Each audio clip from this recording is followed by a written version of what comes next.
Hey, what's up, folks? Listen, happy new decade. Not just happy new year, but happy new decade.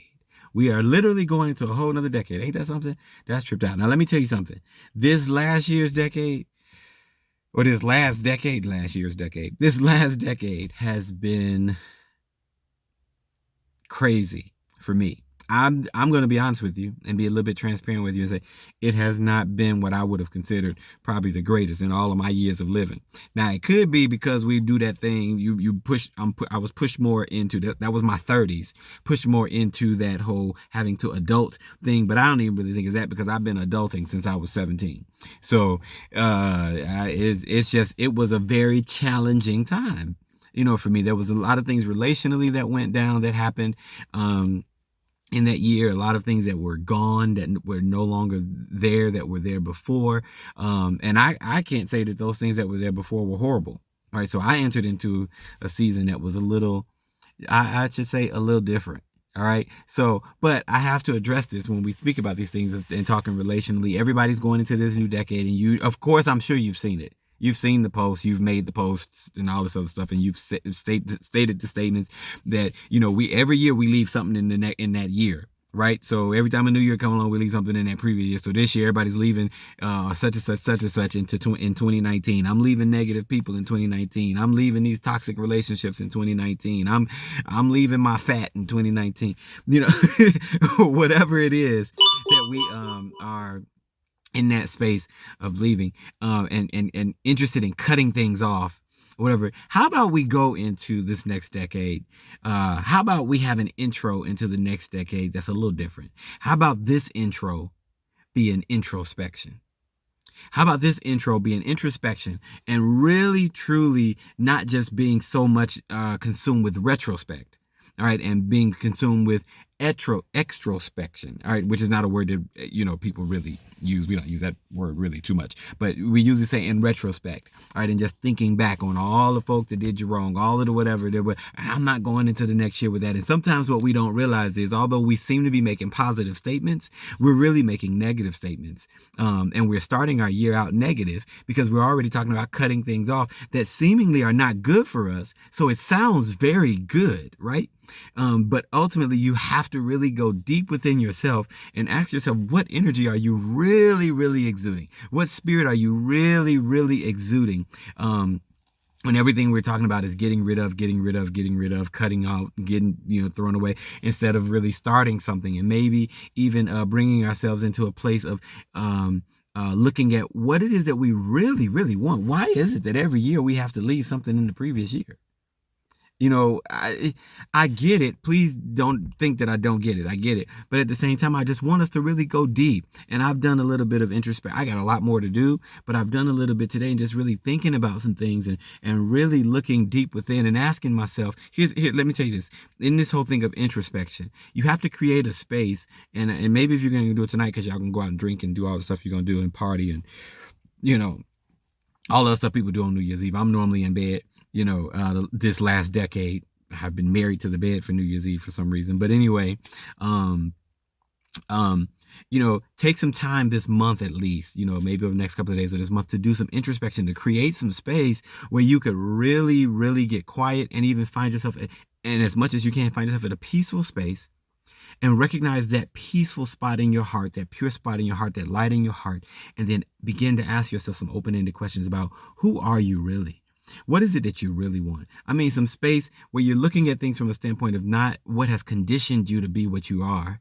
All right. And that be positive or negative, but really to try to get to that quiet space that just is, that just exists, and then begin to ask yourself some open-ended questions. What is it who are you really? What is it that you really want? Why really did you have to get rid of all of those people? Why really was that relationship toxic, supposedly, for you? Why really did that thing trigger you? Why really was people getting on your nerves? All right, some of those things, because ultimately what this is we have to really get to a place where we're regaining our sense of self in terms of the authentic being and who we are, the pure light, the pure joy of who we really are. All right, so as you begin to do that and not necessarily set the focus on how someone did this to you or did that to you or didn't do this for you or didn't do that for you and didn't show up in the way that you wanted them to show up, or ask yourself these questions, and to come to this specific space of introspection and understanding who you really are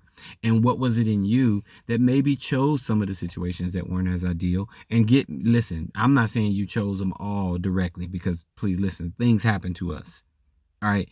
But what I am saying, because a lot of times people think that I'm saying to stay in negative relationships or this, and I'm not saying that at all. What I'm saying is we have to see ourselves. We really have to truly see ourselves for who we really are. And as we begin to do that and we get to the pure light of our soul, then we begin to we access a wisdom that we may not have had previously. We access I don't say that we didn't have it, but a wisdom that we were not operating in or that we were not using previously. All right, including our relational wisdom of how we deal with certain people. I can honestly say that I am happy that I cannot really name a time where I truly ever had to cut somebody off. I've had to have times where I aligned myself to who I really am. I've had times where I've had to set certain boundaries regarding some things, but I've never had to cut people off, and meaning cut them off in the sense to just be like, I'm so done with them. I'm just so through with them. My heart still was for these people. My heart, because there's something in us and something in me that I've been aware of since a kid. Even though I could be stubborn, I could be a mess, had moments where I could have been unfaithful or whatever you would want to call it. But it's through our deep introspection. All right, when we look at why certain relationships maybe didn't work, why certain things in our life didn't kind of pan out the way we would have wanted them to pan out. And we have to ask ourselves, and again, I'm not saying this as if something's wrong with you, because a lot of times we present things as if everybody's so consumed. Even our marketing is saying that you don't have something, you need something. You're broken, so you need to fix it. All right, I'm saying dig into introspection so that you could find the spot in you that ain't nothing wrong with. And then begin to choose from that space. Do you feel me? Because it's in that space, it's in the purity of that space that we recognize all of that love that's in us, all of that. We recognize the part that's not necessarily coming to get something out of life, but the part that comes to contribute something to life. We recognize the part of us that's not looking to just land great relationships, but the part of us is actually seeking to be the land that great relationships need to thrive. We really come to that space where we recognize more of what it is we have come to this planet to contribute versus what it is that we've come to consume. And I think that this introspection, as we begin to shift our mind in these ways, as we begin to listen to our heart in these ways, not the broken part of your heart, not the part of your heart that has been, I apologize for that, not the broken part of your heart or the part that has been conditioned for trying to protect itself and protect its energy, but that space that knows that it already is its energy and it doesn't have anything to protect it. It simply needs to exude what it is. All right. And I may be saying this in a way where some of you may not understand exactly what I'm saying, but I hope with everything in me that the wisdom on the inside of you, that your spiritual intelligence, that which is on the inside of you, that it will begin to come out and that it will begin to illuminate, even as I speak, that it will begin to illuminate in a way that you can understand. All right. So I don't have anything deep and profound to really say, but I just wanted to say that let your intro into this next decade of your life be that of introspection, so that in 2021 you don't got to say, I'm leaving toxic people behind in 2020. I'm leaving for negative folk behind in 2020. Listen, positivity is the answer to negativity. But if we just keep getting rid of all of the negative energy and the negative whatever, some of the people that you've said that you loved will never experience the light that you actually had to bring to them. And again, I'm not telling anybody to stay in bad situations or abusive situations or this is any other, but I do want us to understand, and in this introspection, find out if maybe some of our ideologies regarding toxic people and negative energy is actually toxic in and of itself. If somewhere in there that mentality has created a culture that seems to be filled with negative people and toxic things and ill behaviors and this is that and the other. All right, so have a little introspection. Love on yourself that way so that you can love on others in that way as well and offer the grace that we all need for this life. All right.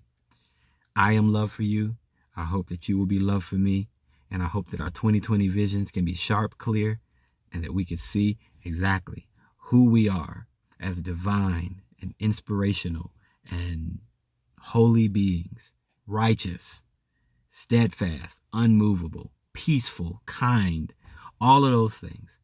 I hope that you realize that as you delve into your intro into 2020.